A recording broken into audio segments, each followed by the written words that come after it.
গভীর জঙ্গলের জুম চাষের টিলাভূমিতে গুলিকাণ্ডের ঘটনায় আটক এক জুমিয়া চাষি।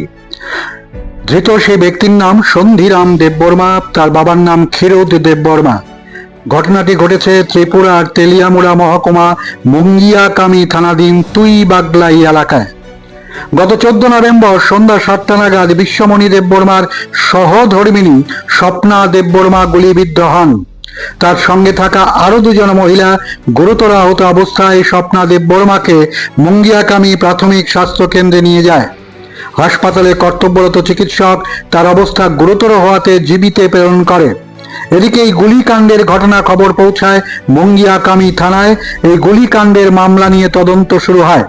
তদন্তক্রমে মুঙ্গিয়াকামি থানার ওসি গৌতম দেববর্মার নেতৃত্বে গোপন সংবাদের ভিত্তিতে তুই বাগলাই এলাকার এক জুমিয়া চাষি সন্ধিরাম দেববর্মাকে সন্দেহমূলকভাবে তুলে নিয়ে আসে।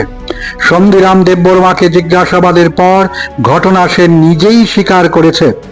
এই খবর জানতে পারে তেলিয়ামুড়া মহকুমার পুলিশ আধিকারিক পান্নালাল সেনগুপ্ত মুঙ্গিয়াকামি থানায় পৌঁছান। পরে সেখান থেকে মহকুমা পুলিশ আধিকারিকের নেতৃত্বে বিশাল পুলিশ বাহিনী নিয়ে ধৃত সন্ধিরাম দেববর্মাকে তুই বাগলাই এলাকায় পৌঁছান। কেন এবং কিভাবে ঘটেছে সে বিষয়ে পুলিশকে জানায় ধৃত সন্ধিরাম দেববর্মা। ঘটনাস্থল থেকে উদ্ধার করা হয়েছে দেশি বন্দুক।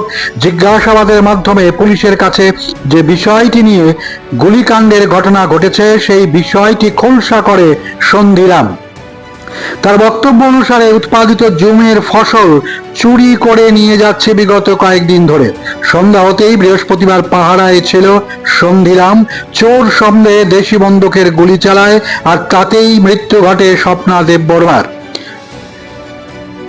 অস্বীকার করার উপায় নেই। পাহাড় এলাকায় বলা যায় ত্রিপুরার পাহাড়ি অঞ্চলে এখন গাদা বন্দুকের ছড়াছড়ি এবং গাদা বন্দুক দেখিয়ে বিভিন্ন জায়গায় তোলাবাজি করছে একাংশ জনজাতি যুবকরা।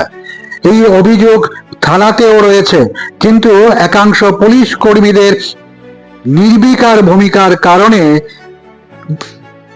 গাদা বন্দুকগুলো উদ্ধারের কোনো খবর নেই।